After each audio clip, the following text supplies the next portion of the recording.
네, 제 뒤에 보이는 제주 강정마을, 천혜의 자연경관을 갖춘 아름다운 마을이지만 언젠가부터 해군기지, 항의시위, 끌려나오는 사람들의 모습이 먼저 떠오릅니다.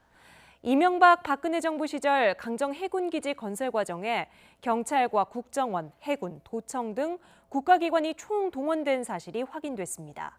마구잡이 연행 과정에서 폭력과 욕설 등의 인권 침해 사례도 잇따랐습니다. 김대근 기자가 보도합니다. 해군기지 건설이 한창이던 지난 2012년 2월, 제주 강정마을. 바다에 나가 항의 시위를 하려던 주민들을 경찰이 막아섭니다.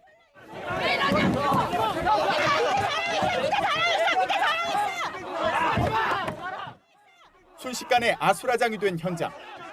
해군기지 건설 반대 측은 무참하게 짓밟혔습니다. 강정마을의 해군기지 건설을 검토하던 2007년부터 수없이 반복된 모습입니다. 그 사이 체포 연행된 사람은 697명에 달합니다.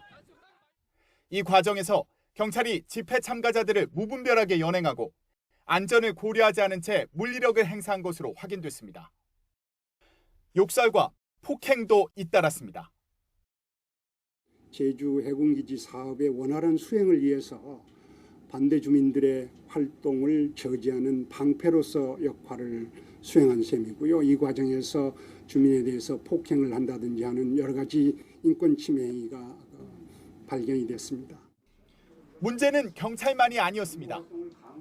국정원과 기무부대는 경찰의 집회 대응 방식을 평가해 청와대에 보고하며 강경 대응 기조를 부추겼습니다. 해군은 보수단체 집회를 지원하고 기지건설에 찬성하는 주민들에게 향응을 제공했습니다. 관계기관들은 반대파를 탄압하기 위해 고소고발과 인신구속 등 강경 진압 방안을 협의했습니다. 반대로 우호적인 여론을 형성하기 위해 청와대와 국군사이버사령부, 경찰청은 조직적으로 인터넷 댓글 활동까지 펼쳤습니다.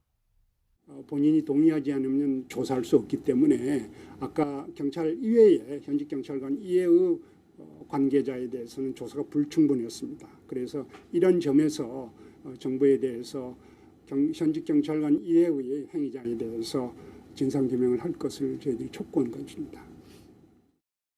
경찰청 인권침해 사건 진상조사위는 정부에 사과를 요구하고 다른 기관들의 부당 행위에 대한 진상규명을 촉구했습니다. 해군기지 건설에 반대한 주민들은 사업의 타당성 등 근본적인 의혹에 대한 국가 차원의 조사를 요구했습니다. YTN 김대근입니다.